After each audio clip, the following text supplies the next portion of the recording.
Welcome to DayZ. Today we are talking about gear fear. First off, we got to define what gear fear is, and that's when you're so attached to your gear, you can't perform like you normally should or would. Oftentimes, what gear fear amounts to is hesitation. And in a game like DayZ, where one simple slip can be the difference, hesitation often proves fatal. It's important to note that everyone experiences gear fear, even me. As a 7,000 hour dweeb, I sometimes really don't want to lose what I got. For example, right now, I'm making an official video.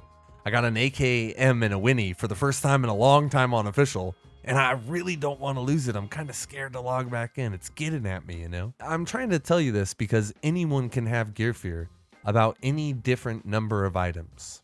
For example, for a newer player struggling to survive and just get off the coast, once you've got a fishing rod and a shotgun and some armor, you may start experiencing a fear because you finally got over that hump of being a fresh spawn. And for players that are a little more adept at the game, gear fear normally kicks in once you got that gear that you consider to be in game. Sometimes this leads to you not even logging back on the server out of that fear. There's a famous phrase a lot of DayZ players have used to get over gear fear, and that's that it's not your gear, you're just using it right now. And although this is very true, for someone blinded by gear fear currently, this may be hard to approach. So today, I'm going to give you some tools to battle gear fear with, and hopefully manage it a little bit better so you can get the best out of your DayZ experience. Understanding where the gear you're attached to can spawn is crucial. If you don't know where to find this item that you're nervous about losing comes from, you're going to assume that you may never get it again. Rightfully so. You're blind. You don't understand how to even approach finding that item. To this, I say Wobo, like many things. He has a really great tool for vanilla DayZ that shows you exactly where items can spawn.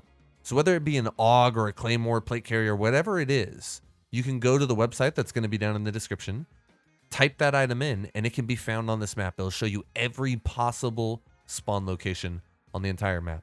Maybe the item only spawns in Tissy Tents and you got to go there, or Cherno Industrial. Having knowledge about the items and an understanding of their populations will help you overcome the fear because you'll be able to approach that same item after you die. Gear fear is a rite of passage, as if the game is the varsity team and you're just a freshman that made the team. The game is like hazing you. It's forcing you to endure a struggle in order to grow. DayZ is not like other games where you get equipment that allows you to dominate the environment.